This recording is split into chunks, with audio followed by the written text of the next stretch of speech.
बात उनका कैसा भी हो जाए। बिल्कुल, बिल्कुल। मैंने ये सब होते हुए देखा है। मैं चाहूं तो अभी सहानुभूति के तौर पर उनसे बोल सकता हूं कि तुम्हारे साथ बहुत बुरा हो रहा है, और उनकी हालत देखता हूं तो बहुत बुरा लगता है। मैं उनसे कह सकता हूं कि मुझे तुम्हारे लिए रोना आ रहा है, पर ये बोलने से कुछ होगा क्या? वो निस्संदेह घर में बिल्कुल गाय की तरह बंधी हुई है, और बिल्कुल जैसे घर में हम किसी पशु को बांध लेते हैं और उसमें अपना ही स्वार्थ हम दिखा करते हैं, वैसा ही उसका हाल होता है। भारत के बहुत सारे घरों में यही हाल है।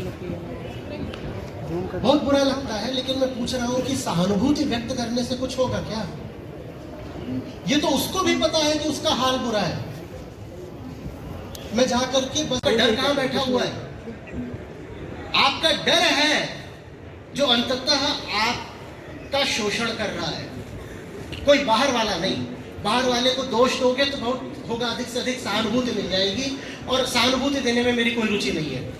सहानुभूति देने वाले तो बहुत होते हैं, आके अरे अरे अरे बड़ा बुरा हो रहा है आपके साथ, क्या बताएं, हाउसवाइफ इतना काम करती हैं पर कभी उनको क्रेडिट नहीं मिलता।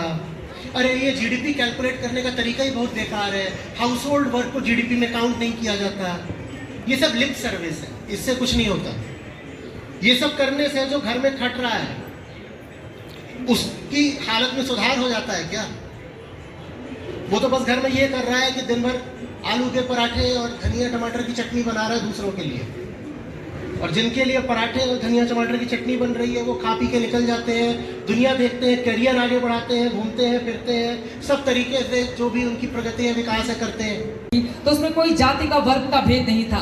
उसमें करोड़पति भी उसी गंगा में डुबकी लगा रहा था जहां पर 50 रुपए हर रोज कमाने वाला एक व्यक्ति था। किस बात का डर था कि आपको अपने आगे से अपना जो सरनेम है वो हटाना पड़ गया? कोई चीज आपके साथ तभी जुड़ी रहे ना जब उसकी जरूरत हो। जिस चीज की जरूरत ही नहीं और वो फिर भी आपसे जुड़ी है तो वो तो बोझ कहलाती है। बस मैंने कुछ पहन रखा है, आपने कुछ पहन रखा है, सबने कुछ पहन रखा है, यहाँ पर कुछ मौजूद है, यहाँ पर कुछ मौजूद है। कुछ भी तभी मौजूद हो ना जब उसकी कोई फंक्शनल यूटिलिटेरियन वैल्यू हो। जिस चीज की जरूरत रहे ना, या जरूरत समाप्त हो गई हो, या जरूरत अब बहुत बहुत कम हो, या बस ऑफिशियल औपचारिक जरूरत बची हो, उसको रखे रहना तो ऐसा ही है जैसे किसी व्यर्थ फालतू चीज को रखे रहना। शिक्षक सबके लिए एक समान होता है।